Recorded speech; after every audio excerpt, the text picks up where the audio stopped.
संत रामपाल जी महाराज एक ऐसे महान संत जिन्होंने अपनी सतभक्ति, तत्व ज्ञान, करुणा और सेवा के बल पर समाज में नई मिसाल कायम की है। संत रामपाल जी महाराज की अगुवाई में उनके सभी सतलोक आश्रमों से समाज कल्याण के अद्भुत कार्यों ने समाज को सुनहरे भविष्य की एक नई उम्मीद दिखाई है। संत रामपाल जी महाराज से नाम दीक्षा लेने के बाद लाखों लोगों की लाइलाज बीमारियां जैसे कैंसर, एड्स आदि ठीक हुई। संत जी के ज्ञान से प्रेरित होकर उनके अनुयायियों ने लाखों यूनिट रक्तदान किया। संत जी ने लाखों बहन बेटियों का दहेज मुक्त विवाह करवाया।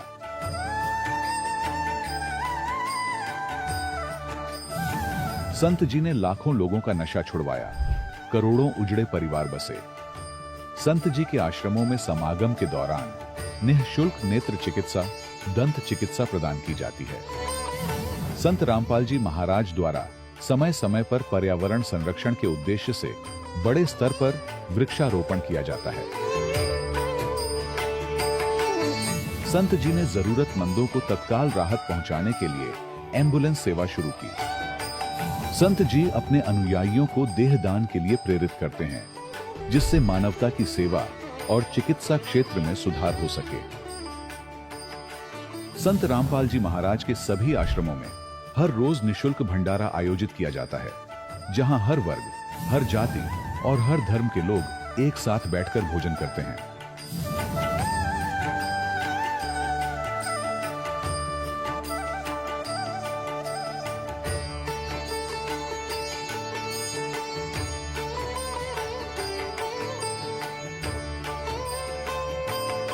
संत रामपाल जी महाराज के आश्रम में हजारों बुजुर्गों को सम्मान और प्यार के साथ जीवन जीने का अवसर मिलता है। उनके खाने, रहने और स्वास्थ्य की पूरी जिम्मेदारी संत रामपाल जी महाराज उठाते हैं। अनाथ बच्चों के लिए संत रामपाल जी महाराज के सभी आश्रम किसी वरदान से कम नहीं। यहाँ उन्हें शिक्षा, संस्कार और भविष्य के लिए बेहतर अवसर प्रदान किए जाते हैं। चाहे बाढ़ हो, भूकंप या महामारी, संत रामपाल जी महाराज और उनके अनुयायी हमेशा ही जरूरतमंदों के लिए सबसे आगे खड़े रहते हैं। कोविड महामारी के दौरान संत रामपाल जी महाराज के आश्रमों से करोड़ों लोगों के लिए भोजन, दवाइयां और जीवन रक्षक सामग्रियां उपलब्ध कराई गई। चाहे गरीब की मदद हो या किसी शोषित और पीड़ित वर्ग के हक और सम्मान की लड़ाई, संत रामपाल जी महाराज ने हमेशा ही उनकी दबी आवाज को सरकारों तक पहुंचाया है और उन्हें उचित न्याय दिलवाने में अहम भूमिका अदा की है। समाज में आध्यात्मिक और सामाजिक मूल्यों के प्रति जागरूकता लाने में संत रामपाल जी महाराज हर कदम पर मानवता के सच्चे सेवक साबित हुए हैं। संत रामपाल जी महाराज का जीवन हमें सिखाता है कि सच्ची सेवा वही है जो निस्वार्थ भाव से की जाए। आइए हम भी इस महान सेवा के कार्य में इस महान संत से जुड़ें और संत रामपाल जी महाराज से नाम दीक्षा लेकर अपने जीवन को धन्य बनाएं।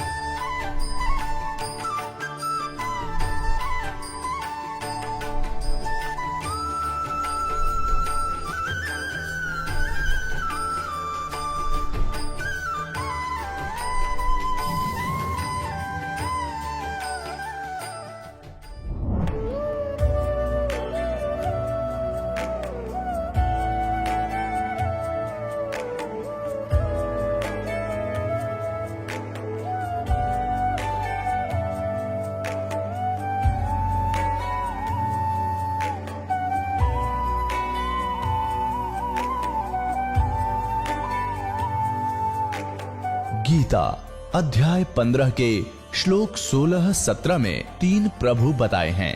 ये 3 प्रभु कौन हैं? किस प्रभु की शरण में जाने के पश्चात जन्म और मरण समाप्त हो सकता है? 3 प्रभुओं में सबसे उत्तम परमात्मा कौन है? कैसा है? उसका क्या नाम है? इन सभी गूढ़ रहस्यों को जानने के लिए अवश्य सुनिए जगत गुरु तत्वदर्शी संत रामपाल जी महाराज के अमृत वचन। सत साहिब दर्शकों, मनुष्य जीवन भर सुख की तलाश करता है, लेकिन जब उसे सुख की प्राप्ति नहीं होती तो वह मायूसी में खो जाता है और नशे जैसी बुरी लतों का शिकार हो जाता है। दर्शकों, ऐसी ही कहानी थी उत्तराखंड के रहने वाले नकली राम जी की। नकली राम जी ने अपने जीवन में हिंदू धर्म में प्रचलित सभी प्रकार की साधनाओं को अपनाया, लेकिन फिर भी इन्हें सच्ची शांति और शारीरिक सुख की प्राप्ति नहीं हुई। लेकिन दर्शकों, आज नकली राम जी का कहना है कि जब से मैंने संत रामपाल जी महाराज की शरण ग्रहण की है, तब से मेरी जिंदगी पूर्णतः बदल गई है। दर्शकों, आखिर संत रामपाल जी महाराज ने नकली राम जी को ऐसी कौन सी जड़ी दे दी जिससे इन्हें शारीरिक और मानसिक सुख की प्राप्ति होने लगी? आइए सुनते हैं नकली राम जी की कहानी, उन्हीं की जुबानी। नमस्कार सर। नमस्कार। क्या नाम है आपका? नकली राम है ही मेरा नाम। सर कहाँ से हैं आप? गांव डाडापट्टी, जिला हरिद्वार से हूँ भगत जी। सर संत रामपाल जी महाराज से नाम दीक्षा आपने कब ली? 2009 में ली भगत। सर आपने बताया कि आप उत्तराखंड हरिद्वार से हैं, तो हमारे दर्शकों को बताएं आपने क्या क्या भक्ति साधनाएं की हैं। पहले मैं धंधन सगू में रहा जी 7 साल। सर आपका संत रामपाल जी महाराज जी के शरण में आना कैसे हुआ? उसका कारण ये रहा सर, मेरा पैर टूट गया था, ट्रैक्टर में पलट गया था। उसमें पैर जो टूट गया, मैं रुड़की भी फिर आप अस्पताल में सबने मना कर दिया कि ये पैर तुम्हारा ठीक नहीं होगा। तो एक डॉक्टर सहगल है मिलिट्री रिटायर, उसने कहा कि मैं देखूँ इसको कल को। तो उसने कहा देखता के कहेंगे भाई पैर तो कटेगा तुम्हारा ये। तो घर वाले नाराज हुए, कहेंगे भाई काटो ना, देख बाद में देख लियो, जो कटेगा भी तो क्या पता भगवान जोड़ ही दे इसको। तो मैं जोड़ तो दूंगा मैं, पर गारंटी कोई नहीं लेने का। तो उसने कहा कि 55,000 रुपये लूँगा, पर गारंटी मेरी कोई नहीं होगी। तो भगत जी उन्होंने मेरा पैर जोड़ा, राड़ लगा दी इसमें, कहने लगा भाई जिस दिन भी इसमें पंचर हो गया उसी दिन ये पैर तुम्हारा कटेगा। तो सर प्लास्टर हो गया, मैं घर चला गया। एक रिश्तेदार मेरा पहले इससे बरवाला गुरु जी से संत रामपाल जी महाराज से जुड़ा हुआ था, तो कहने लगा भगत जी अब तो तुम बेकार हो गए, तुम हमारे साथ चलो, अरे क्या अब तक तुम्हारा कल्याण नहीं हो जा। मैंने भाई मतलब ले रखा नाम, धंधन से जुड़ा हुआ था मैं, तो गुरु जी तो मैंने बना रखा। कहा चलो फिर हमारे साथ तो चलो तुम। तो ले गए मुझे, बस सर जी परवाला आश्रम में चले गए, फ्रेश हुए, वहाँ भंडारा लिया। भंडारा ले कर फिर 3 घंटे का सत्संग था, वो भी देखा। कहने लगे नाम ले लो जी। मैं कहा भाई नाम तो मैंने ले रखा, धंधन से जुड़ा हुआ था मैं। कहे जी गुरु जी से बात नहीं होने के बिना नाम लियो।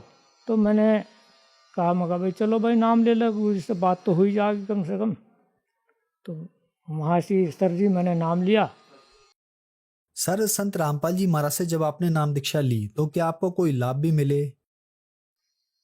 सर लाभ तो बहुत ही, आर्थिक स्थिति हमारी इतनी ख़राब थी कि 5-7 बीघे ज़मीन थी, उसमें खाने के ही लाले थे बहुत। 2009 के और 2021 के बीच में परमात्मा ने मुझको इतने लाभ दिए कि 45-46 कमरे बनवा दिए मेरे, किराए पर चल रहे। सर जी पैसे की कोई कमी नहीं, चारों तरफ से घंटा खोल रखा परमात्मा ने, संत रामपाल जी महाराज ने, किसी किस्म की कमी नहीं है। चारों तरफ वाह वाह हो रही परमात्मा की तरफ से। स्थिति मेरी इतनी अच्छी हुई फिलहाल। जब मैं सत्संग सुनकर सत्संग खत्म हो गया तो भगत जी कहने लगे जी वो ये लाइन कैसी लगी है? कहेंगे परमात्मा दर्शन देंगे और वहाँ, मगर भगत जी मेरे को तो बैठ खड़ा नहीं हो जाने का। कहेंगे तुम आगे खड़ा कर देंगे। तो उन्होंने वो रक्षा से उठा के मुझे गुरु जी के सामने खड़ा कर दिया, संत रामपाल जी महाराज के सामने। तो संत रामपाल जी महाराज ने जैसे ही मेरे सर पर हाथ रखा तो मेरा शरीर तो बहुत हल्का हुआ और मैं ऐसे ही बैठ गया। गुरु जी आशीर्वाद दे के चले गए संत रामपाल जी महाराज जी। तो ऐसे ही दूर चले गए, दूर तो फिर वापस आए, कहें भगत जी पैर देख रहे हैं अपना। मैं तो बोला कुछ नहीं, मैं नया आदमी था, मेरे से बोला ही नहीं। कहा गुरु जी कहने लगे तुम्हारा पैर ऐसा हो जाएगा जैसा बचपन में था। तो सर जी मेरा पैर आज भी ऐसा है, बिल्कुल 15-20 किलोमीटर पैदल चल लेता हूँ। जबकि डॉक्टरों ने काटने की सलाह दे दी थी, संत रामपाल महाराज की कृपा से मेरा पैर भी बच गया। फिर जब मैं दूसरे नंबर पर आश्रम में गया तो वहाँ जब मेरा पैर सूज गया और सूजने के बाद में फिर इसमें पंचर हो गया, इसमें रात चलती रही, दिन रात को मैं रुई सर साफ करता रहा और उसमें कचरे में डालता रहा। विजयपाल भगत जी को कहा, मैं कहा जी मुझे घर लेके चलो, पैर तो मेरा ख़राब हो गया। तो घर लेके चले आए। घर में बताया भाई अरविंद ये तो पैर ख़राब हो गया जी, तो डॉक्टर कहता है ये तो वही होगा काम। कहा क्या करें? मैं कहा ये तो ऐसे ऐसे है, इसमें तो पंचर हो रहा। डॉक्टर के लेके चले गए सहारनपुर। डॉक्टर कहने लगा भाई मैंने तो तुम्हें पहले ही बताया था ये कामयाब नहीं होने का तुम्हारा पैर, अब ऊपर से कटेगा। तो परमात्मा ने ऐसी प्रेरणा करी कि इसका एक्सरे लेकर देख लो। जैसे ही एक्सरे लिया डॉक्टर ने तो इस पैर की हड्डी पूरी हो पाई भगत जी, तो जिसमें 4 अंगुला गैप था वो पूरा हो गया। तो डॉक्टर कहने लगा अंकल जी तुमने क्या खाया? मगर भाई मैंने बकरे के पावे तो पिए नहीं, ना अंडे खाए मैंने। परमात्मा संत रामपाल महाराज की शरण में गया था मैं, उनके आशीर्वाद से ये सब कुछ हुआ है। तो सर जी आज इस समय पैदल 10-15 किलोमीटर पैदल चल लेता हूँ, साइकिल भी चला लेता हूँ, पैर मेरा बिल्कुल ठीक हो गया। दूसरी बात मेरे साथ में ये चमत्कार हुआ कि हमारे पड़ोस में 2 मर्डर हो गए थे। उन मर्डर में हमारे बेटे का नाम दे दिया था उन्होंने, नामजद रिपोर्ट लिखवा दी थी। तो पुलिस खींच फिर गई, पूछताछ हुई, कहें वो बताओ ताऊ जी कैसे मारे हैं, तुमने कैसे मारे? मगर जी मुझे तो पता ही नहीं है कैसे मारे हैं। तो फिर हमें आश्रम में जाना था। दरोगा को कहा, मगर जी मैं और कहीं नहीं मिलने का, आपको आश्रम में मिलूँगा, कभी तुम मुझे घर ढूंढो, कहें हमारे बिना पूछो कहीं ना जाना, मगर मैं वहीं मिलूँगा आपको। तो मैं आश्रम में चला गया, गुरु से प्रार्थना करी, मगर गुरु जी ऐसी ऐसी कहानी है, बेटे का नाम मर्डर में लिखवा रखा, 2 मर्डर हुए हुए हैं। कहें भगत जी यदि तुमने कर रखा तो बचते नहीं हो, यदि नहीं कर रखा तुम्हारे साथ में परमात्मा है, परमात्मा दया करेंगे। मगर जी दया कबू करेंगे, हड्डियों में मतलब शरीर में तो हड्डी काटने को फिर रही पुलिस और घुस भरने को तैयार हो रही। कहें भक्ति कर लो, तुम्हारा कुछ नहीं होने का, यदि आपने कुछ करा नहीं है तो तुम्हारा कुछ नहीं बिगड़ना, परमात्मा तुम्हारे साथ है। तो सर जी मैं उस बात को लेकर घर आ गया। पुलिस मुझे लेकर जावती पूछती थी, फिर छोड़ देती। तो फिर ट्रक भर के गाँव से फिर DIG के पास में गया, कहने लगे इसका तो कोई भी नहीं कुछ पकड़ रही। गांव वालों को पकड़ कर छेतरी, जिसका नाम भी नहीं उसे पकड़ कर छेतरी। तो वहाँ जाकर DIG के पास में गए, कहें कहाँ से आए भाई? अभी अड्डा पट्टी से आए हम। लड़की वो भाजपा की कोई नेता थी उस टाइम। तो उसने कहा कि जी हमने जिस आदमी ने हमारे ताऊ और ताई को मारा है उसका हमने नाम भी लिखवा रखा, पर पुलिस उसको कुछ भी नहीं करी। कहने लगा किसकी बात कर रही? तो नकील राम की बात कर रही क्या? तो जी हाँ वो नकील राम की बात कर रही है। नकील राम के घर में तो व्यवस्था हुआ है जो तुम्हारे एरिया में भी नहीं है। तो वह कहने लगे बस जी पैसे यहाँ भी दे रखे उन्होंने, ये तो उसी के पक्ष में बोल रही है। तो 4 साल के बाद में सर जी वो मुकदमा उन्होंने अपने आप ही वापस लिया, क्यों उनका नाम आ रहा था लड़के के और उसकी घरवाली का हाथ था उस मर्डर में। तो उसमें भी कामयाबी दी परमात्मा ने, संत रामपाल महाराज की दया से उसमें भी हम कामयाबी मिली, बहुत बढ़िया ही। और पहले मैं नशा भी करता था, दारू पीता था, अब वो दारू भी नहीं पीता, वो दारू भी छूट गई मेरी। हर किस्म तक बहुत बढ़िया लाभ दे रखे परमात्मा, चारों से सुख का जीवन जी रहे। आर्थिक स्थिति बहुत बढ़िया है। पहले तो बहुत कमज़ोर थी जी, अब तो जी एरिया में पूरा काम चला रखा है जी। हर आदमी पूछता है, बेटे के साथ में सुबह 8-10 आदमी घर पर आ जाते हैं कि भाई ये हमारा काम कराओ, ये काम कराओ। पहले में कोई पूछता ही नहीं था, अब तो वो स्थिति है जो परमात्मा ने चारों तरफ से नाम दे रखा है। सर सभी धर्मों के धर्म ग्रंथों में कहा गया है कि संत जो चाहे वो कर सकता है, अगर वो सच्चा संत है। ऐसी कुछ घटनाएं आपके साथ भी देखने को मिली। आपने बताया कि संत रामपाल जी महाराज जी के शरण में आने के बाद आपको बहुत सारे लाभ मिले। आपका पैर टूट गया था, डॉक्टर ने आपसे बोला कि आपका पैर काटना पड़ेगा, लेकिन जैसे ही आपने संत रामपाल जी महाराज से नाम दीक्षा ली और रिपोर्ट कराने गए तो आपका पैर जुड़ा हुआ था। डॉक्टर भी इस बात से हैरान थे। तो जो दर्शक आज आपको टीवी पर देख रहे हैं और वो भी किसी न किसी बीमारी से ग्रस्त हैं, किसी न किसी परेशानी से परेशान हैं, तो उनके लिए आप क्या कहना चाहेंगे? सर जी मैं प्रार्थना तो कर सकता हूँ परमात्मा की दया से कि जैसे मेरे लाभ दे रखे परमात्मा संत रामपाल जी महाराज ने, ऐसे ही उनको भी लाभ मिलेंगे। परमात्मा संत रामपाल महाराज की शरण में आए और उनसे नाम दीक्षा लेकर और अब पुण्य कमाएं, और आपको भी ऐसे ही लाभ होंगे जैसे मुझे लाभ हुए। सर, संत रामपाल जी महाराज से नाम दीक्षा कैसे ली जा सकती है? सर, टीवी पे प्रोग्राम आता है 7:30 बजे शाम को, उसके नीचे पीली पट्टी आती है, उस पर नंबर लिखे होते हैं। जिस जिले में जिस भी एरिया का जो बीमार है वो उस पर नाम नंबर लिख कर, मोबाइल नंबर देख कर उसे अपना पता कर सकता है। नज़दीक के नामदान केंद्र पर जहाँ का भी होगा वहाँ से नाम दीक्षा ले सकते हैं। धन्यवाद सर। धन्यवाद। दर्शकों, अभी आपने सुने संत रामपाल जी महाराज से दीक्षा प्राप्त करके सुखी हुए भक्त के अनुभव। अब देखिए जगत गुरु तत्वदर्शी संत रामपाल जी महाराज के मंगल प्रवचन। अब यहाँ उस सूक्ष्म वेद में सच्चिदानंद घन ब्रह्म की वाणी में परमात्मा ने कहा कि तीर तुपक तलवार कटारी और जमधड़ जोर बधावे हैं, हर पैड़ी हर हेत नहीं जाण्या, वहां जा कर्द चलावे हैं, और काटे शीस नहीं दिल करुणा, ये जग में साध को आवे हैं, और जो जन इनके दर्शन को जावे उनको भी नरक पठावे। कि वह गुट्टी उन्हें पावेंगे, जो इनके शिष्य बनेंगे ये शिक्षा उनको देंगे, काटो मरो काय के लिए, एक मान बढ़ाई के लिए, नहाने के लिए। अरे एक जन साधारण भी कोई नहा रहे हो, 10 20 50 100 भक्त, आम व्यक्ति भी, और वहां कोई व्यक्ति आजा भाई मैं भी नहा लूं, अकाजा आप भी नहा लो, स्थान दे देते हैं। तो आम व्यक्ति से भी गिरा हुआ इनका विचारधारा, इनका जो शिष्टाचार, और इनको तुम संत मानते हो, ये त्रिगुण उपासकों के बारे में सूक्ष्म वेद में कहा है। कहते तीर तुपक तलवार कटारी और जमधर जोर बधावे हैं, हर पैड़ी हर हेत नहीं जाना। हर की पैड़ी कहो, भगवान का प्रेम नहीं समझा, भगवान की आत्माओं को काट रहे हो। हर पैड़ी हर हेत नहीं जाना, और वहां जा तेग चलावे हैं, तेग माने तलवार, और काटे शीस, कहते गर्दन काट रहे हैं, सिर काट रहे हैं, नहीं दिल करुणा, इनके दिल में दया नहीं।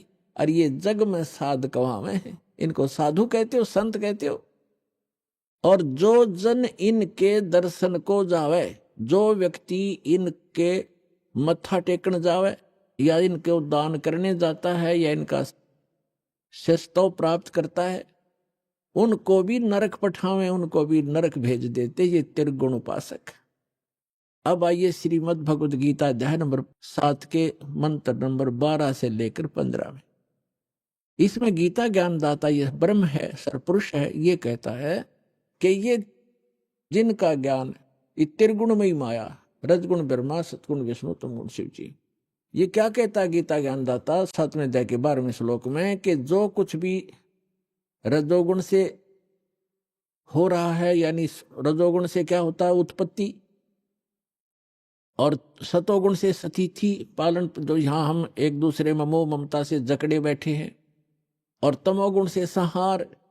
कहते ये उत्पत्ति स्थिति और जो संहार, जो कुछ भी इन तीनों गुणों से हो रहा है, रजगुण ब्रह्मा सतगुण विष्णु से, इसका निमित्त कारण मैं हूं, ये मेरे लिए हो रहा है। क्योंकि इस सरपुरुष ने 1 लाख मानव शरीरधारी प्राणियों का नित आहार करने का एक श्राप लगा हुआ है, उसके कारण आप जी को यहाँ रोका हुआ है। जैसे कसाई बकरे पालता है, उनको सब सुविधाएं भी देता है, तो भोले प्राणी वो बकरे समझते हैं हमारा मालिक बड़ा दयालु है, हमारे लिए कितनी सुविधाएं रखता है, चरागाह बना रखा है, तालाब बना रखा है, और साथ में ये शेड डाल रखा है। तो इन सुविधाओं को देखते हैं तो वो लगता है दयालु, और जब उसको आवश्यकता पड़ती है वो नहीं देखता किसका बेटा कट रहा है, किसकी बेटी, हाँक लेता, मोटे मोटे निकाल कर काट देता, अपना उल्लू सीधा करता है। उस समय वो रोते हैं, भागते फिरते हैं, कर्राट मच जाता है, उनमें हाहाकार मच जाती है। तो उसमें भूल जाते हैं वो दयालु कहाँ गया, तुम्हारे बच्चों को निकाल ले गया, माँ को, किसी की बाप को, किसी के बेटे को। यही स्थिति परमात्मा कबीर जी ने बताई है कि तुम काल के लोक में रह रहे हो। इस कसाई ने 1 लाख मानव शरीरधारी प्राणी जीव डेली खाने हैं, और जिस कारण से आपको सब सुविधाएं जो प्राप्त हैं, इनको देखकर आप सोचते हो कि बड़ा दयालु भगवान है, सारी सुविधाएं दे रखी है। और उस समय कहाँ गई वो दयालुता, जब तुम्हारे परिवार का परिवार नाश हो जाता है, कोई प्यारे से प्यारा बेटा मर जाता है, कोई बेटी मर जाती है, माँ बाप मर जाते हैं। उस समय हमें वह बुद्धि हमारे अंदर नहीं थी, क्योंकि परमात्मा ने स्वयं आकर के वो ज्ञान दिया, तो अब हमारी बुद्धि का विकास हुआ और ये विश्वास हुआ कि सचमुच ये लोग ठीक नहीं है। अब गीता अध्याय नंबर 7 के श्लोक 12 से लेकर 15 का सारांश है कि त्रिगुणमयी माया के द्वारा रजगुण ब्रह्मा सतगुण विष्णु तमगुण शिव जी से प्राप्त ये अक्षणिक सुविधाएं, अस्थायी सुविधाओं को प्राप्त करके, और जो और ज्ञान सुनने को तैयार नहीं है, राक्षस स्वभाव को धारण किए हुए, इनका ज्ञान हरा जा चुका, जो इनसे ऊपर कोई बात सुनने को तैयार नहीं है, ब्रह्मा विष्णु महेश जी से ऊपर राक्षस स्वभाव को धारण किए हुए मनुष्यों में नीच दूषित कर्म करने वाले मूर्ख, ये मुझे भी नहीं बचते। गीता ज्ञानदाता कहता मेरी भक्ति भी ना करते, इनसे अच्छा तो कुछ लाभ मैं ही दे दूं। अब ये गीता ज्ञानदाता जो श्री कृष्ण नहीं है, श्री कृष्ण में बोल रहा, ये सरपुरुष है, ये ब्रह्म है। ये कहता है कि मेरी भक्ति 4 प्रकार के व्यक्ति करते हैं। एक अर्थार्थी, आर्थ, जिज्ञासु और ज्ञानी। अर्थार्थी तो वो होते हैं जो केवल धन प्राप्ति, धन लाभ के लिए ही कोई जंतर मंत्र जो अनुष्ठान करते हैं, वो वेद मंत्रों से ही करते हैं। वो कोई अन्य किसी कविता या किसी के लेख का सहयोग नहीं लेते, पुराण पुराणों को नहीं लेते, और ना ही वो ये जाप करते जय गणेश देवा, ये आरती नहीं करते। वो केवल वेद मंत्रों से अनुष्ठान करते हैं। वो करते हैं धन लाभ के लिए, गणा धनी बन जाऊं, कोई सिद्धि प्राप्त कर लूं। और दूसरे बताए आर्थ। आर्थ का अर्थ होता है जो संकट में हो जो व्यक्ति, वो आर्थ होता है, दुखी। तो वो दुख निवारण के लिए भी ब्रह्म साधक वेद मंत्रों का ही को आधार बांधकर उन्हीं से अनुष्ठान किया करते हैं। और तीसरे जिज्ञासु। जिज्ञासु वो होते हैं परमात्मा प्राप्ति के लिए घर से निकलते हैं, संतों की खोज करते हैं, उनसे ज्ञान प्राप्त करते हैं, उनसे प्राप्त ज्ञान से स्वयं वक्ता बन जाते हैं और वो अपना जीवन नाश कर जाते हैं, वाह के पात्र बन जाते हैं, कथाएं अच्छी याद कर लेते हैं। जनता ये सोचती है बड़ा विद्वान है, और ना अपना जीवन कल्याण है और दूसरों का भी नहीं कर पाते, क्योंकि उनके पास वास्तविक मंत्र नहीं। फिर क्या बताते हैं, चौथे नंबर के जो ज्ञानी हैं, वो ज्ञानी कौन है? ज्ञानी की परिभाषा इस प्रकार है कि जिसको ये ज्ञान हो गया कि मानव शरीर केवल परमात्मा प्राप्ति सत साधना करके ये मोक्ष प्राप्त करना ही इसका उद्देश्य है और कुछ नहीं है। बाकी जो संतानों उत्पत्ति है या कोई परवरिश के लिए कार्य है, ये तो हमारी यहाँ मजबूरी है, ये तो होना है और करना भी है। लेकिन ये जरूरी है कि यदि मनुष्य जीवन प्राप्त करके मोक्ष नहीं हुआ तो यूजलेस है मानव शरीर। परमात्मा भी अपनी वाणी में, सच्चिदानंद घन ब्रह्म कबीर वाणी में कहते हैं कि मानुष जन्म पाए के जो नहीं रटे हरि नाम, और जैसे कुआ जल बिना फिर बनवाया क्या काम। तो जिनको ये पता चल गया, जैसे परमात्मा कहते हैं मनुष्य जीवन पा करके जो भक्ति नहीं करते, कहते हैं राम रटत कोढ़ी भलो, चू चू पड़े जो चाम, और सुंदर दे किस काम की, जा मुखना ही नाम। और यहां तक कहा कि जीव व्याते वाह बली जो रटे हरि नाम, और नहीं तो काट के फेंक दियो यो मुख में भलो नीचा। फिर कहते हैं राम रटत दारिद्र भला, दारिद्र माने रंक, गरीब, निर्धन। राम रटत दारिद्र भला, टूटी घर की छान, और सुंदर मैल किस काम के, जा भक्ति नहीं भगवान।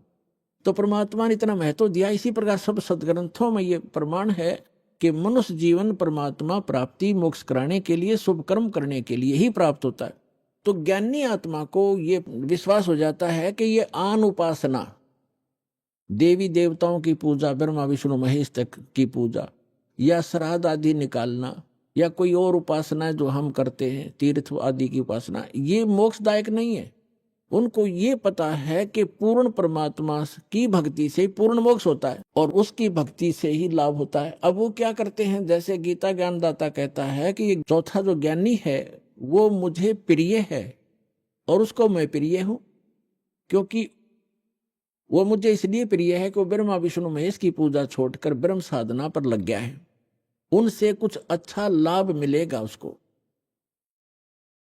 और फिर क्या बताता है कि ये ज्ञानी आत्मा है तो उदार, लेकिन इनको तत्वदर्शी संत ना मिलने से, चौथे अध्याय के जो 32 और 34 में जिसका विवरण दिया है, वो तत्वदर्शी संत ना मिलने के कारण ये आप पे निष्कर्ष निकाल के और वेदों को पढ़ के इन्होंने ओम मंत्र जो ब्रह्म का है इसको पूर्ण ब्रह्म का, पूर्ण परमात्मा का मान लिया।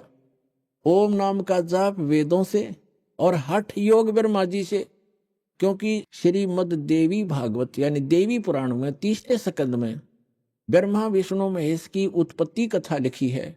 ब्रह्मा जी बताते हैं अपने पुत्र नारद को कि पुत्र, जब मेरी उत्पत्ति हुई मैं कमल के फूल पर बैठा था और मुझे नहीं मालूम मेरा उत्पत्तिकरण करता कौन है। फिर मैं जब बैठा था तो मैंने देखा जल ही जल दिखाई देता है, कोई पृथ्वी नहीं। आकाशवाणी हुई कि तप करो तप करो। मैंने 1000 वर्ष तक तप किया।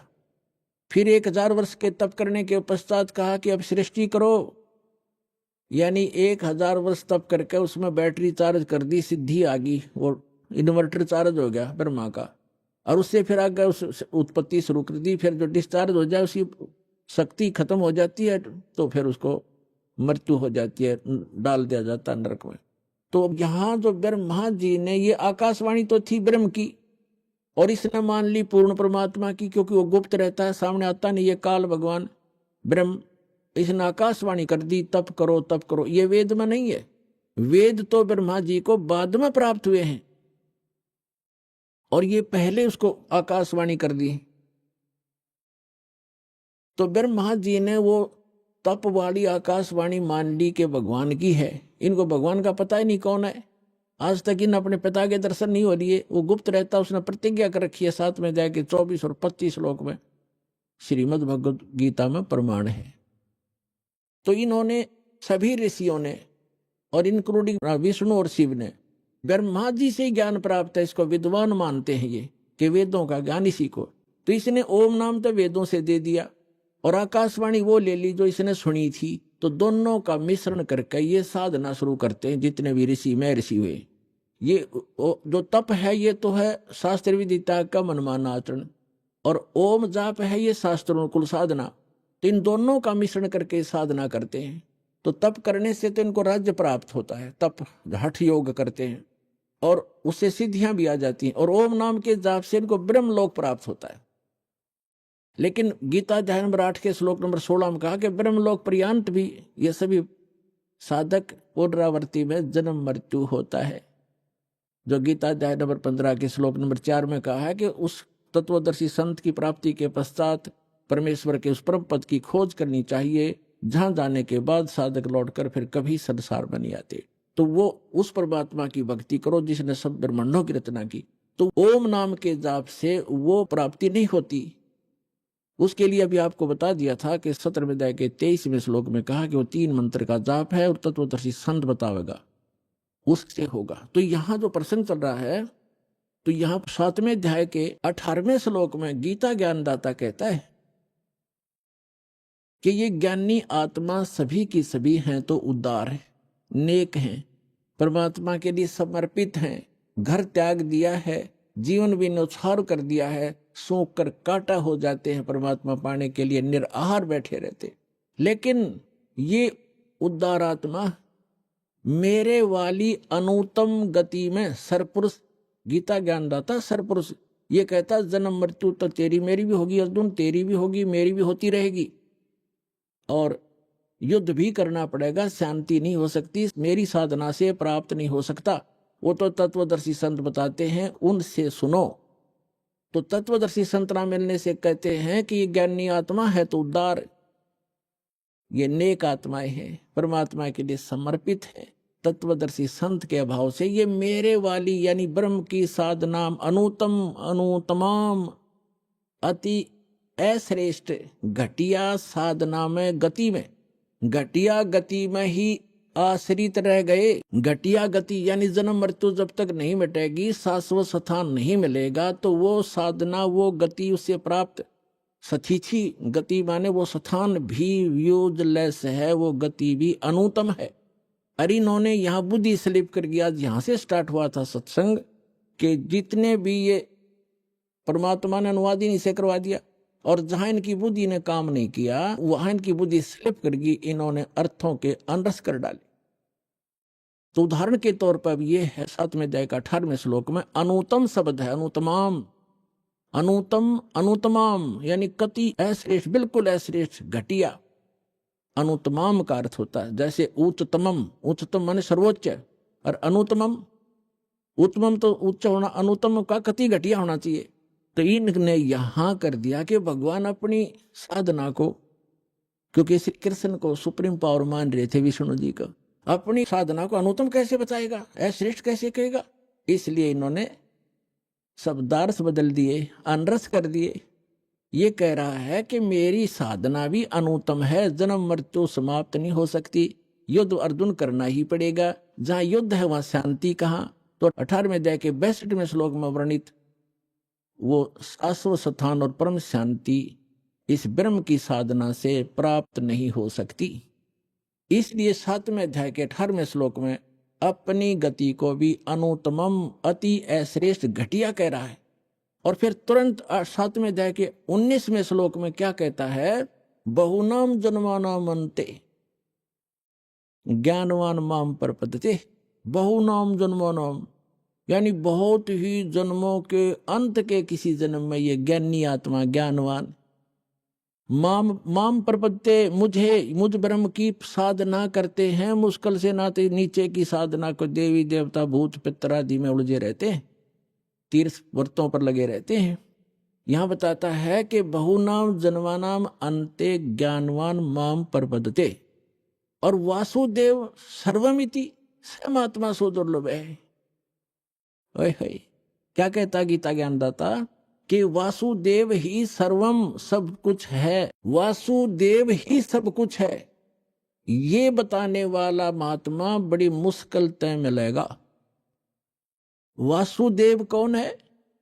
वासुदेव का अर्थ क्या है? सर्वव्यापी और सर्व समर्थ, जिसका सबके ऊपर अधिपत्य हो, वो उसको वासुदेव कहते हैं। श्री कृष्ण वासुदेव नहीं थे, वो तो वासुदेव के पुत्र थे, उसके पिता का नाम था वासुदेव। जैसे कोई अपने पुत्र का नाम विष्णु रख ले, क्या वो त्रिलोकीनाथ हो जाएगा? तो वो वासुदेव का पुत्र था। श्री कृष्ण वासुदेव नहीं थे। वो कह ले, वे सब कहने लगे उसको वासुदेव, वो वासुदेव नहीं थे। वासुदेव का अर्थ है वेदों में जो सर्वश्रेष्ठा, सर्वोत्पादक और जिसका सबके ऊपर अधिपत्य, कंट्रोल है, सबका शासक, यानी पूरे विश्व में जिसका वास है, जिसके अधिकार में सभी आते हैं, स वासुदेव, वो है वासुदेव। अब अभी आपको प्रारंभ में बताया था, सत्संग के प्रारंभ में, कि जो सरपुरुष है, जो गीता ज्ञान बोल रहा है, यहां पर बता रहा 7वें अध्याय के 18वें और 19वें श्लोक में, वो है सरपुरुष और वो 21 ब्रह्मांड का स्वामी है। गीता अध्याय नंबर 15 के श्लोक नंबर 16 और 17 में 3 पुरुष हैं, सरपुरुष, अक्षर पुरुष, और वो तीसरा जो 8वें अध्याय के 3रे श्लोक में परम अक्षर ब्रह्म बताया है। 15वें अध्याय के गीता जी के 17वें श्लोक में उस परम अक्षर ब्रह्म की तरफ संकेत है कि उत्तम पुरुष है, तू अन्य परमात्मा इति उदाहरत है, यह लोग तरम आविष्यवर्ती अवैश्वर है। तो यहाँ तो प्रसंग चल रहा है कि ये जो सरपुरुष है ये 21 ब्रह्मांड का स्वामी है, अक्षर पुरुष 7 संग ब्रह्मांड का स्वामी है, इतना ही प्रभु है, स्वामी है, वासुदेव नहीं है, सबके ऊपर मालिक नहीं है, सब पर इसका वास नहीं है। और तीसरा जो परम अक्षर ब्रह्म है वो है वासुदेव, वो ओवरऑल कंट्रोल, असंग ब्रह्मांड का स्वामी, अनंत कोट ब्रह्मांड का एक रति नहीं भारे, सतगुरु पुरुष कबीर हैं ये कुल के सिरजनहारे। हम सुल्तानी नानक तारे दादू को उपदेश दिया, जात जुलाहा भेद न पाया वो काशी महे कबीर हुआ।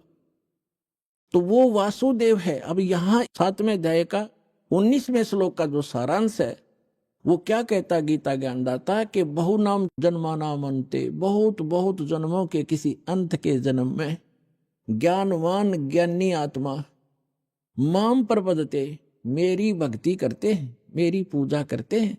और वासुदेव सर्वमिति, सब महात्मा सुदुर्लभ है। यहां भी अनरस कर रखा है इन्होंने अनुवाद के अंदर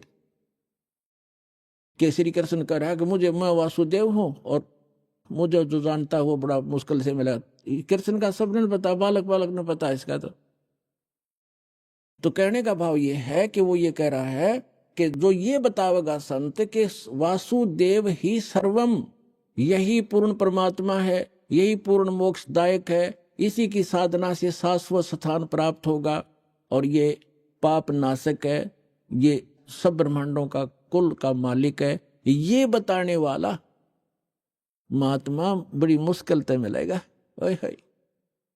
इस पे थोड़ा सा उदाहरण देते हैं। जैसे परमात्मा का विधान है, वेदों में वर्णित है। ऋग्वेद मंडल नंबर 9 सूक्त 82 मंत्र 1, 2, 3 में, ऋग्वेद मंडल नंबर 9 सूक्त 86 मंत्र 26 और 27 में, ऋग्वेद मंडल नंबर 9 सूक्त 54 मंत्र 3 में, ऋग्वेद मंडल नंबर 9 सूक्त 20 मंत्र 1 में, ऋग्वेद मंडल नंबर 9 सूक्त 1 मंत्र 8, 9 में, ऋग्वेद मंडल नंबर 9 सूक्त 94 के मंत्र 1 में, ऋग्वेद मंडल नंबर 9 सूक्त 95 के मंत्र 2 में, ऋग्वेद मंडल नंबर 9 सूक्त 96 के मंत्र 16 से लेकर 20 में, और अनेक स्थानों पर यह प्रमाण है कि वो परमात्मा ऊपर रहता है, परम अक्षर ब्रह्म, और वहां से गति करके आता है, अच्छी आत्माओं को मिलता है, उनको तत्व ज्ञान से परिचित कराता है, वो कवियों की तरह आचरण करता है और अपनी अमृत वाणी को लोकोक्तियों के माध्यम से, दोहों के माध्यम से, शब्दावलियों के माध्यम से वर्णित करता है। वो सच्चिदानंद घन ब्रह्म की वाणी होती है। तो वो किन महात्माओं को मिला? आदरणीय धर्मदास साहिब जी को, आदरणीय मलुकदास साहिब जी को, आदरणीय नानक साहिब जी को, आदरणीय दादू साहिब जी को, आदरणीय गरीबदास साहिब जी गांव छुरानी जिला दद्दर वाले को, आदरणीय गीसा साहिब जी गांव खेखड़ा जिला मेरठ उत्तर प्रदेश वाले को, और आदरणीय स्वामी रामानंद जी काशी वाले को। ये तो महापुरुष दास के नॉलेज में है जिनको भगवान सीधे मिले, तो अपने नियमानुसार, अपने लीला अनुसार मिलते, ऐसे मिले। तो उनमें से गरीबदास जी ने कहा है, हम सुल्तानी नानक तारे दादू को उपदेश दिया, जात जुलाहा भेद न पाया, काशी वाहे कबीर हुआ, अंत कोट ब्रह्मांडे का एक रति नहीं भारे, सतगुरु पुरुष कबीर हैं ये कुल के सिरजनहार। तो यहाँ कहते हैं ये गरीबदास जी को परमात्मा मिले थे, कबीर परमात्मा जी सचखंड लेकर गए थे, फिर वापस छोड़ा था, उनको मृत जान लिया था, चिता पर रख दिया था। 10 वर्ष के बालक थे गरीबदास जी, गांव छुरानी जिला दद्दर हरियाणा में। तो परमात्मा 8-10 घंटे तक ऊपर सारा ब्रह्मांड दिखाया उनको, ले जा करके अपनी स्थिति से परिचित कराया, फिर उनको वापस छोड़ा। उनके अंदर वो तत्व ज्ञान फीड कर दिया, फैक्स कर दिया, उसके डाउनलोड कर दिया भगवान ने। तो उसी ज्ञान के आधार से गरीबदास जी ज्ञान दिया करते थे। उनके बहुत से शिष्य हुए और उस अमृतवाणी को पाठ किया करते थे उनके शिष्य गरीबदास जी के। जैसे आप ब्रह्म वेदी प्रतिदिन नित्य नियम में करते हो, उस ब्रह्म वेदी का पाठ भी किया करते थे। एक उनका शिष्य था गरीबदास जी का, वो पंजाब साइड में चला गया, लुधियाना के पास एक वासियर गांव है, लुधियाना से थोड़ी सी दूरी पर। आजकल का मौसम था गर्मियों का, यात्रा करता हुआ जा रहा था वो भक्त, और वहां बैठ गया, नहा धो कर सुबह तालाब के किनारे स्नान करके वहां बैठ के अपना सुबह का नित्य नियम करे था, गरीबदास जी की वाणी का जो आप करते हो। और एक रामराय नाम का एक बहुत बड़ा धनी था, 800-900 बीघे जमीन थी उसको राय साहब कहा करते थे, और वो थोड़ा सा बैकलासा व्यक्ति था, उसको झुमकरा भी कहा करते थे, यानी ज्यादा डामाडोल विचारों का व्यक्ति था धार्मिक व्यक्ति। तो जब उसने सुबह सुबह वो वाणी सुनी उस गरीबदास जी के शिष्य के मुख से, और ये सरदार जो है सिख लोग वाणी के बड़े कायल होते हैं, इसके ऊपर बड़े आकर्षित हो जाते हैं, निकट जाकर बैठ गया। भगत ने सारी ब्रह्म वेदी कही। तब उस रामराय ने, उस सरदार जी ने, सिख ने पूछा कि ए भगत, ये वाणी किसकी है, कादी है? तो उसने, भगत ने बताया कि मेरे गुरुदेव गरीबदास जी की है। ये महाराज जी शरीर में हैं या मृत्यु को प्राप्त हो गए, शरीर छोड़ गए? भगत ने बताया कि बहादुरगढ़ के पास एक छुडानी गांव है, वहां है और वर्तमान में है। तो रामराय ने सोचा कि इसे महापुरुष के दर्शन करने चाहिए, संत के। अब उसने संत कैसा मान रखा था, जैसे आप देखते हो अपने हिंदू धर्म में बड़ी बड़ी जटा हो, बड़ी बड़ी दाढ़ी हो, गले में माला हो, राख रूख मसल रखी हो, या कति मूंड मुंडा रखा हो हैं, और लाल कपड़े, गेरवें कपड़े हों, और भी कोई तलक पिलक लगा रखे हों। तो इस तरह की वेशभूषा वाले को हम महात्मा मानते हैं। तो इसी दृष्टिकोण से चल पड़ा कि महात्मा ऐसा पाओगा, दूना दाना लगा रखा होगा, चमटे गाड़ रखे होंगे। गांव छुडानी छोटा सा गांव था, 30-40 घर थे उस समय, ज्यादा से ज्यादा 50 घर होंगे। तो वहां जाकर पूछा कि गरीबदास महाराज से मिलना है। वहां के लोग जानते थे कि इस गरीबों को महाराज कहते हैं, ये लोग बाहर से आने वाले। और गरीबदास जी रहते थे जैसे हरियाणा के व्यक्ति डालते हैं सिर पर साफा, धोती और कुर्ता, ऐसे रहते थे सिंपल मैन, जैसे आम नागरिक की जैसी वेशभूषा। तो पुण्यात्मा भगत के लिए वेशभूषा कोई मायने नहीं रखती, चाहे कैसी भी रखो, लेकिन सुटेबल हो, अच्छी हो और देश के अनुकूल हो तो अच्छा रहता है। जैसे लाल को किसी कपड़े में बांध कर रख ले, फटे पुराने में या बढ़िया अच्छे वाले में, वो लाल तो लाल ही होता है। ऐसे भक्त भक्ति से बनता है, ऊपर के आडंबर से नहीं बनता। तो कहने का भाव ये है कि उसका दृष्टिकोण ये था, जब उसने पूछा कि गरीबदास महाराज कहाँ हैं, उन्होंने बता दिया कि सामने वो मकान उन्हीं का है। मकान के आगे बाहर से आए हुए दूसरे गांव के कुछ भक्त बैठे थे, कुछ उस गांव का भी एक दो भक्त था। उनसे पूछा भी महाराज गरीबदास जी कहाँ हैं, उन्होंने बताया भी बैठ जाओ अभी आ जाएंगे, बाहर घूमने गए हैं सुबह सुबह। किधर गए हैं, किस साइड में गए। उसने सोचा कि इतनी दूर से आया हूं, रामराय जी ने सोचा कि इतनी दूर से आया हूं, महापुरुष के दर्शन करके आहार करूंगा। उनसे पूछा कि किस साइड में गए हैं, मैं उनके दर्शन करना चाहता हूं। और ये भी पूछा कि कितनी देर में आएंगे। तो वहां उपस्थित भक्तों ने बताया कि उनकी मर्जी है भाई, साधु संतों की, आओ तो अभी आ जाओ, ना तो दोपहर तक नहीं आवे। तो कहाँ मिलेंगे, किस दिशा में गए हैं, कहाँ मिलेंगे कि सामने एक रहट लगा हुआ है, वहां एक झोंपड़ी है, कई बार वहां भी बैठकर वो अपनी भक्ति करते होते हैं। उधर से वो जा रहा था, उसी रास्ते से खेतों में, उधर से गरीबदास जी आ रहे थे, एक सिंपल वेशभूषा हरियाणे की, और सिर पे पशुओं का चारा ले रखा था, थोड़ा सा एक बंडल सा बना के, भरोटा कहते हैं, जवार का। वो आ रहे थे और कोई व्यक्ति बीच में था नहीं। तो रामराय ने गरीबदास जी से पूछा कि भाई किसान, मैंने महाराज गरीबदास जी से मिलना है और सुना है वो इधर आए हुए हैं, आपने देखा? अब गरीबदास जी तो अंतर्यामी थे, उनको मालूम था कि इस भगत के मन में संत की वेशभूषा कुछ भिन्न ही है, और यदि मैंने कह दिया कि मैं हूं गरीबदास तो ये कतई नहीं मानना है और वापस चला जाएगा, और जिस उद्देश्य से ये भक्त आया है उससे वंचित रह जाएगा। इसलिए गरीबदास साहिब जी ने कहा कि आजो भक्त, आजो मेरे साथ आओ, मैं आपको गरीबदास महाराज से मिलाऊंगा। अब वो पीछे पीछे हो लिया। जब वापस आए, उसी घर में पहुंचे जहां उनका घर था, भगत बैठे थे। भगत उठे, उन्होंने, किसी ने तो महाराज के चरणों में दंडवत प्रणाम किया, किसी ने भाग करके वो सिर पे रखा हुआ पशुओं का जो चारे का बरोटा था, बंडल, वो ग्रहण किया। अब रामराय ने सोचा कि ये कौन भाई, कोई अच्छा जमींदार होगा, किसान, क्योंकि 1400 एकड़ जमीन थी गरीबदास जी की, इतने बड़े किसान थे।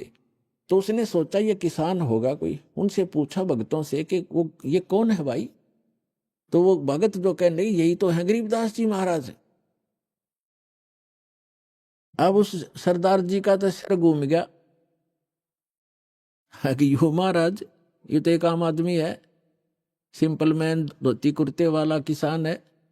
अब वो लगा फिर वो झूमन, उसका दिमाग घना इधर उधर। गरीबदास जी समझ गए, एक झुमकरा झूम गया। उसने सभी भक्तों को इधर उधर कर दिया। किसी को कहा बैलों को पानी पिला लो, किसी का चारा काट दो, मेरे लिए नहाने के लिए एक बाल्टी पानी का रख दो, और उस झुमकरे को कह दिया यहाँ बैठ जाओ भगत जी। वो बैठ गया, बस चल इतनी दूर से आया हूं, बैठते जाता हूं, पर आ गया गलत, खोदा पहाड़ निकली चुईया। क्योंकि उसने तो महात्मा मान रखा था कि ऐसा होगा, जोटा जोटा रखी होगी, धूना धौना राख रूख मसल रखी होगी, पता नहीं जंगल में बैठा होगा। गरीबदास जी स्नान करने लग गए, धोती बांधा करते थे। तो धोती ऐसे एक बेल्ट सी बांधते, देखा होगा यहाँ भक्त धोती वाले बता देंगे, कोई धोती बांध के और उसके ऊपर से एक रस, उसी का हिस्सा एज ए बेल्ट बांध जाकर, उसने अड़बंद कहते हैं हमारे देसी भाषा में, अड़बंद। अभी आपने सुने संत रामपाल जी महाराज के मंगल प्रवचन। आइए अब सुनते हैं संत रामपाल जी महाराज से नाम दीक्षा लेकर सतभक्ति करके अद्भुत लाभ प्राप्त करने वाले अनुयायी के विचार। दर्शकों, जब मनुष्य अपने जीवन में सभी प्रकार की परंपरागत साधनाएं करता हो और फिर भी उसके लिए हर दरवाजा बंद हो जाए, और जब अपनों का सहारा भी साथ छोड़ दे और मेहनत की कमाई नशे में डूब जाए, तब इंसान को सबसे आसान रास्ता सिर्फ मौत का ही दिखता है। कुछ ऐसा ही हुआ था मध्य प्रदेश के रहने वाले राम रहीश रावत जी के साथ, जिनकी जिंदगी अंधकार में डूब चुकी थी। लेकिन फिर इनके जीवन में एक ऐसा मोड़ आया जिसने न सिर्फ इनकी जिंदगी बदली, बल्कि इनकी आत्मा तक को जागृत कर दिया। दर्शकों, आज राम रहीश जी का कहना है कि जब से मैंने संत रामपाल जी महाराज की शरण ग्रहण की है, तब से मेरी जिंदगी पूर्णतः बदल गई है और आज मैं पूर्ण रूप से नशे से मुक्त हो चुका हूं। दर्शकों, वर्तमान समय में जिस नशे को छुड़वाने के लिए सरकार अनेकों नशा मुक्ति केंद्र खुलवाती है, लेकिन फिर भी लोगों का नशा नहीं छुड़वा पाती है, और उस नशे को संत रामपाल जी महाराज अपने ज्ञान और आशीर्वाद से कैसे छुड़वा रहे हैं। आखिर इसके पीछे की सच्चाई क्या है, आइए सुनते हैं राम रहीश रावत जी की कहानी, उन्हीं की जुबानी। सर नमस्कार। नमस्कार सर। सर क्या नाम है आपका? जी रामनरेश रावत। सर कहाँ से आए आप? जी मैं जिला ग्वालियर, तहसील भतरवार से, मध्य प्रदेश। सर संत रामपाल जी महाराज से जुड़ने से पहले आप क्या भक्ति साधना करते थे? सर मैं संत रामपाल जी महाराज से नाम दीक्षा लेने से पहले हिंदू धर्म में जो भी प्रचलित तीज त्यौहार जो होते हैं और अन्य जैसे दुर्गा जी की पूजा, 8-9 साल तक सर जी मैंने खूब दुर्गा जी की पूजा की है। देवी को पधारना, फिर पूजन करना, और सर उससे मुझे कुछ आर्थिक या किसी प्रकार का कोई लाभ नहीं हुआ, शारीरिक कष्ट भी बढ़े। सर आपने नव दुर्गा की पूजा लगभग 8-9 साल तक की है, अन्य देवी देवताओं की पूजा आप करते थे, और ये साधनाएं लगभग हर एक हिंदू धर्म के व्यक्ति करते हैं। तो सर ऐसा क्या कारण है कि इतने सारे लोग इन साधनाओं को करते हैं, और आपने बताया कि इन साधनाओं को करने के बाद भी आपको कोई लाभ नहीं मिला? सर ये साधना जो संत रामपाल जी महाराज का प्रवचन सुने तो ये साधना जो हम लोग कर रहे हैं हिंदू धर्म में बिल्कुल शास्त्रों के विपरीत है। हमारे शास्त्रों में कहीं पर भी ये प्रमाण नहीं है कि हमें देवी को ऐसे पधारना है, ये साधना करनी है। ये बिल्कुल भी शास्त्रों के विपरीत साधना कर रहे थे हम लोग। इससे हमें न तो कोई आर्थिक लाभ, ना शारीरिक लाभ, बशर्ते उल्टा ये होता था कि हम देवी की साधना कर रहे हैं तो वहाँ पे क्या सीखा हमने, केवल गांजा पीना शुरू कर दिया, भांग खाना शुरू कर दिया। इन साधनाओं को करते करते आप नशा करने लग गए? जी सर जी, यही हुआ हमारे साथ। और इसको समाज में एक अच्छी मतलब स्तर का मानते थे। वहाँ पे आते थे पंडित लोग तो बोलते थे ये तो चलता है, इसमें फलाना ढकना, तो ये सब होता था सर। सर एक पंडित पूजाएं साधनाएं करवाता है, हवन यज्ञ करवाता है, उसके साथ साथ वो लोग नशा क्यों करते हैं? सर उनको क्या है, बस अपने धंधे से मतलब था कि आज ये लोग करेंगे तो कल हमको भी, उनको भी करना था, वो भी करते थे इस नशे को, और केवल अपनी आर्थिक आय के लिए वो हमसे ये सब करा देते। सर हम आपसे ये जानना चाहेंगे, आपको संत रामपाल जी महाराज के बारे में कैसे पता लगा? सर सबसे पहले मेरे पिताजी को सांस की बीमारी थी सर, तो उनको एक पास में ही गांव है, तो वहाँ पे घनश्याम बाबूजी करके वो थे, तो वो बरवाला आश्रम में संत रामपाल जी महाराज के पास गए थे। तो उनको क्या, पिताजी को सांस की बीमारी थी, तो उन्होंने आके बताया कि आप बरवाला आश्रम एक बार मेरे साथ चलिए, वहाँ पे संत रामपाल जी महाराज हैं जो इन सब रोगों को लगभग लगभग दूर कर देते, ऐसा सुना है। तो पिताजी पहले से ही धार्मिक प्रवृत्ति के थे, गाँव पे भी उनको लोग सब लोग भगत जी कह के ही बुलाते थे, मतलब पहले से ही धार्मिक प्रवृत्ति के थे। तो पिताजी ने कहा चलो भाई एक बार देख लेते हैं जाके, तो वो गए। तो पिताजी वहाँ पे सतलोक आश्रम बरवाला हिसार में गए, तो वहाँ से लौट के ऐसे गुरुजी ने आश्रम से संत रामपाल जी महाराज से नाम लिया पिताजी ने। उसके बाद लौट के आगे भगत जी, तो उनका सांस वगैरह की जो प्रॉब्लम थी तो धीरे धीरे वो कम होती मुझे दिखी। तो मेरी समझ से पहले ये थी कि पिताजी की तबीयत खराब होती थी तो मैं कहीं पर भी मतलब जाता था तो वापस मुझे शाम को घर आना था, क्योंकि पता नहीं कब तबीयत खराब हो जाए, उनके लिए दवा वगैरह लाना पड़ता था। तो उनकी तबीयत में भगत जी आराम मिला तो पिताजी पुस्तक लाए थे ज्ञान गंगा, तो उन्होंने क्या किया, उन्होंने डायरेक्टली मुझसे तो नहीं कहा कि बेटा इसको पढ़ लेना, उन्होंने मेरे ऐसे यहाँ पे मैं सोता था पलंग के डोर वगैरह पे, तो वहाँ पे रख दी। मैं क्या, शरीर में पूरे बेकार थे, दारू पीना, पुड़िया, सिगरेट, मतलब जो कोई ऐसा बेकार नहीं है जो मुझ में नहीं था। तो पिताजी ने डायरेक्टली मुझसे आके नहीं बोला कि बेटा इसको पढ़ लेना या नशा पत्ता छोड़ देना। कई बार भगत जी प्रयास भी किया मैंने इस चीज़ को छोड़ने का, कि कहीं गिरिराज जी वगैरह जाना कि वहाँ पे जाके मेरा ये नशा पत्ता छूट जाए, आज मैं वहाँ पे जा रहा हूँ तो लौट के इसको वहाँ पे छोड़ के आऊँगा, लेकिन भगत जी ऐसा कोई प्रभाव नहीं पड़ा।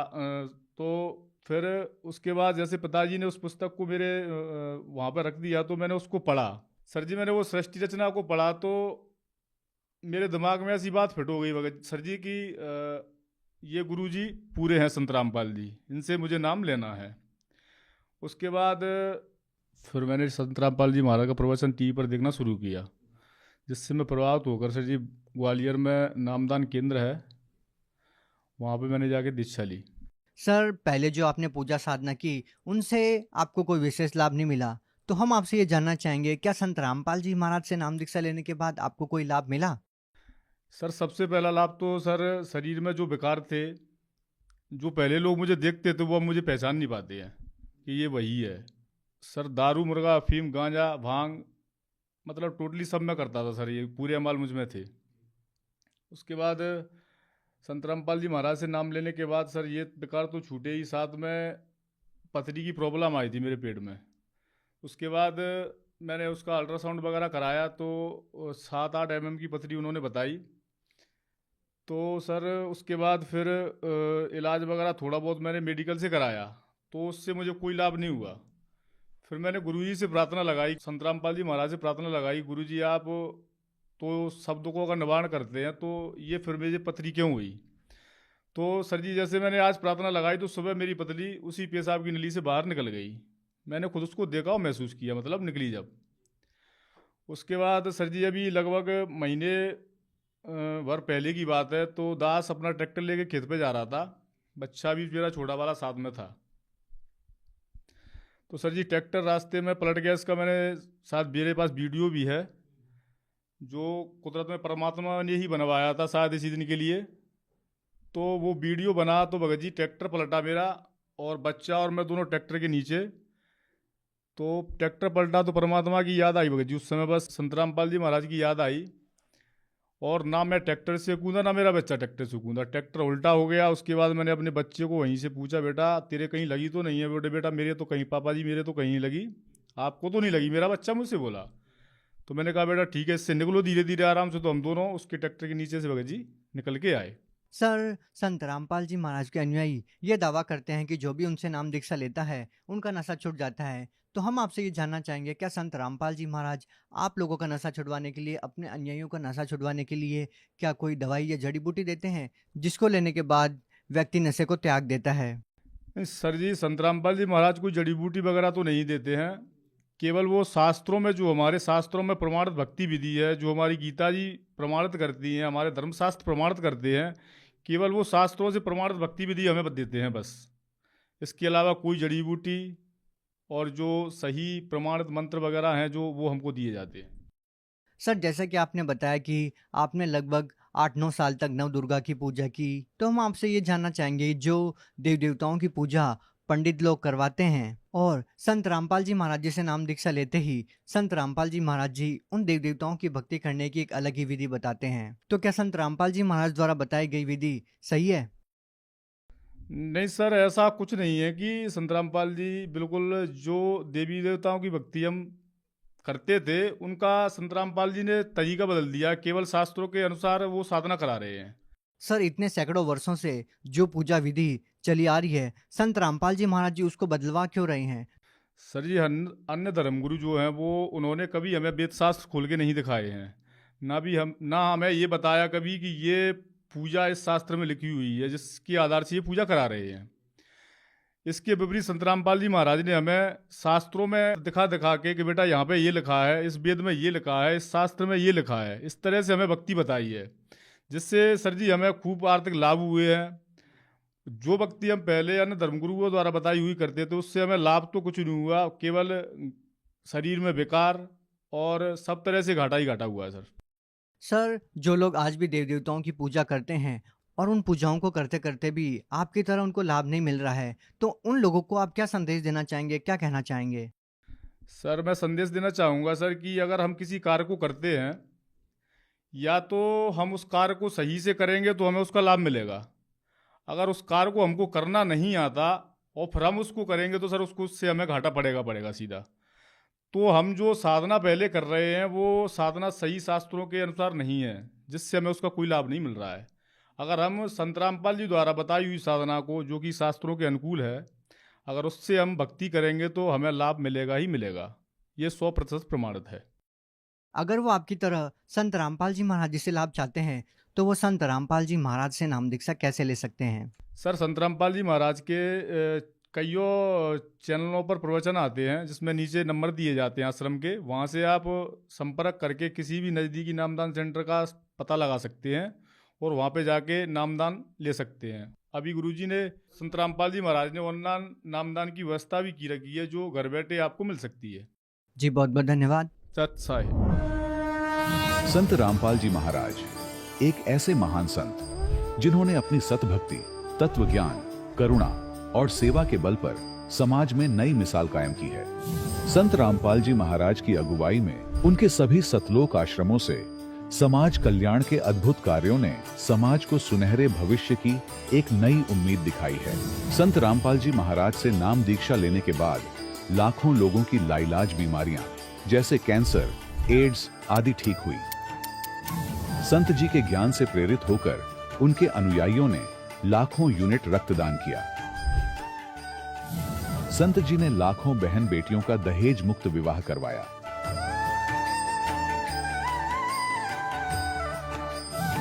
संत जी ने लाखों लोगों का नशा छुड़वाया, करोड़ों उजड़े परिवार बसे। संत जी के आश्रमों में समागम के दौरान निःशुल्क नेत्र चिकित्सा, दंत चिकित्सा प्रदान की जाती है। संत रामपाल जी महाराज द्वारा समय समय पर पर्यावरण संरक्षण के उद्देश्य से बड़े स्तर पर वृक्षारोपण किया जाता है। संत जी ने जरूरतमंदों को तत्काल राहत पहुंचाने के लिए एम्बुलेंस सेवा शुरू की। संत जी अपने अनुयायियों को देहदान के लिए प्रेरित करते हैं, जिससे मानवता की सेवा और चिकित्सा क्षेत्र में सुधार हो सके। संत रामपाल जी महाराज के सभी आश्रमों में हर रोज निशुल्क भंडारा आयोजित किया जाता है, जहां हर वर्ग, हर जाति और हर धर्म के लोग एक साथ बैठकर भोजन करते हैं।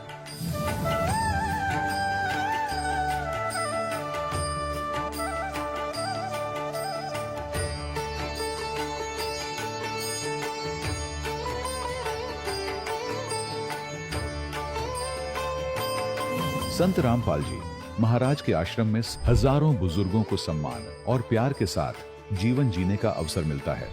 उनके खाने, रहने और स्वास्थ्य की पूरी जिम्मेदारी संत रामपाल जी महाराज उठाते हैं। अनाथ बच्चों के लिए संत रामपाल जी महाराज के सभी आश्रम किसी वरदान से कम नहीं। यहाँ उन्हें शिक्षा, संस्कार और भविष्य के लिए बेहतर अवसर प्रदान किए जाते हैं। चाहे बाढ़ हो, भूकंप या महामारी, संत रामपाल जी महाराज और उनके अनुयायी हमेशा ही जरूरतमंदों के लिए सबसे आगे खड़े रहते हैं। कोविड महामारी के दौरान संत रामपाल जी महाराज के आश्रमों से करोड़ों लोगों के लिए भोजन, दवाइयां और जीवन रक्षक सामग्रियां उपलब्ध कराई गई। चाहे गरीब की मदद हो या किसी शोषित और पीड़ित वर्ग के हक और सम्मान की लड़ाई, संत रामपाल जी महाराज ने हमेशा ही उनकी दबी आवाज को सरकारों तक पहुंचाया है और उन्हें उचित न्याय दिलवाने में अहम भूमिका अदा की है। समाज में आध्यात्मिक और सामाजिक मूल्यों के प्रति जागरूकता लाने में संत रामपाल जी महाराज हर कदम पर मानवता के सच्चे सेवक साबित हुए हैं। संत रामपाल जी महाराज का जीवन हमें सिखाता है कि सच्ची सेवा वही है जो निस्वार्थ भाव से की जाए। आइए हम भी इस महान सेवा के कार्य में इस महान संत से जुड़ें और संत रामपाल जी महाराज से नाम दीक्षा लेकर अपने जीवन को धन्य बनाएं।